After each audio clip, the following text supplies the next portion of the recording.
Bonjour et bienvenue pour cette 135e émission de Un jour un comics, l'émission qui vous présente presque tous les jours un comics en VO, un comics disponible sur originalcomics.fr, votre dealer de comics. Alors, aujourd'hui je vais vous parler d'un titre dont je vous ai déjà parlé, c'est pas bien de refaire des émissions, mais cette fois il est sorti. C'est la version régulière, on va dire, de Lady Death chez Coffin Comics. Alors, je vous raconte un petit peu l'histoire. Lady Death Chaos Rules a été financé sur Kickstarter. Il est sorti, moi je l'avais précommandé, ça m'avait coûté une fortune parce qu'avec les frais de port des États-Unis sur Kickstarter, ça vous fait un comics à au moins 20 balles. Mais j'avais décidé de soutenir Brian Pulido, qui est un auteur des années 90, qui avait surfé sur la vague des Bad Girls, quand il y avait Witchblade, Vampirella et tous ces trucs dans les années 90 avec des nanas, avec des gros nibards, et pas beaucoup de vêtements. Il avait créé un label qui s'appelait Chaos Comics. Il avait sorti plein de séries comme Lady Death, Evil Ernie, etc. Ça avait cartonné parce que dans les années 90, tout se vendait. Et puis à la fin des années 90, la bulle a explosé et donc du coup, voilà, il a dû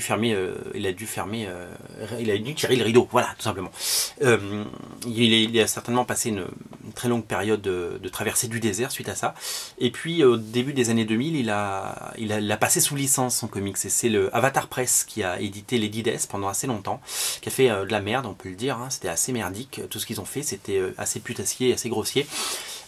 Si bien qu'il a décidé il y a 3 ans de récupérer les droits de sa créature, et donc il a collé un procès à Avatar Press et il a récupéré les droits de Lady Death et il a créé un nouveau label, Coffin Comics. Alors au lieu de faire son comics, le mettre sur le catalogue et faire en sorte que les gens l'achètent, ce qui est très risqué de nos jours parce que il faut savoir que les libraires comme Original Comics ne prennent pas de risques énormes sur des petites séries ou des séries comme ça.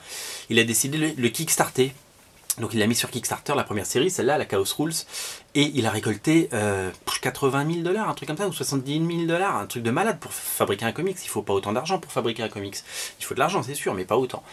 Donc c'est très bien parce que ça lui a permis de vraiment créer sa société, d'avoir les moyens de non seulement sortir son titre, mais en plus d'en produire d'autres. Et c'est ça qui est assez intéressant, et d'en vivre tout simplement, parce que être un auteur et en vivre, c'est pas tous les jours facile. Donc depuis, il a bien entendu refait bien entendu, depuis il a fait d'autres campagnes, hein. Il y a une autre série Lady Death qui s'appelle Damnation Game, qui sort bientôt d'ailleurs dans ce format-là. Il y a d'autres séries, une qui s'appelle La Muerta, dont je vais vous parler. Voilà, donc ça y est, il a créé son label, il va sortir quelques comics dans l'année, c'est assez chouette. Alors, donc c'est le retour de Lady Death, il ne dessine plus, il était dessinateur à la base de Brian Pulido, il édite et il supervise et il écrit. Il a laissé les rênes des dessins et des couleurs et tout ça à d'autres, notamment vous reconnaîtrez Paolo Pantalena, j'arrive jamais à le dire, sur la couverture, assez magnifique. Il a fait appel à des gens comme Brian Augustine, le scénariste de Out There,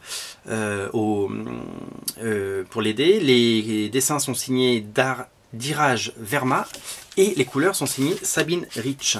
Je vous montre un petit peu les pages. Sabine Rich, vous la connaissez parce qu'elle était à Paris Comics Expo, et en plus elle a fait un magnifique artbook qui est à nouveau disponible sur originalcomics.fr. On en a vendu plein et ça continue. Alors Lady Death, c'est une série gothique, c'est une série, c'est comme ça porte bien son nom, c'est Lady Death, la femme de la mort, et elle combat des monstres, elle combat des... Voilà. Et l'histoire, on va dire, est assez basique, mais c'est assez bien fait. Et si vous êtes un nostalgique des années 90 et si vous êtes nostalgique de cette époque, je pense que c'est vraiment pour vous, surtout que le travail est plutôt soigné, l'édition est chouette, c'est un petit dos carré, souple, c'est vraiment très bien. C'est une BD de 48 pages et c'est un super boulot. Et vous savez, moi j'aime ce genre de choses, et j'aime surtout les petits éditeurs, parce que je trouve qu'ils ont des choses à proposer, et c'est super chouette cette histoire de cet auteur qui a pu récupérer les droits de sa créature pour faire en sorte que l'éditeur qui faisait de la merde arrête d'en faire. Qu'est-ce que je voulais vous dire, voilà, ça c'est le prochain qui sort, Lady Death Damnation Game, toujours une couverture de Paolo Pantalena, et ça c'est l'autre série qui va sortir, qui s'appelle La Muerta. La Muerta, ça a l'air super, c'est Mike Chrome qui fait les couvertures, c'est très joli, et c'est disponible au rayon Coffin Comics, chez Original Comics. Vous voyez la 4e de couverture, c'est également Paolo Pantanella qui l'a fait, c'est assez joli.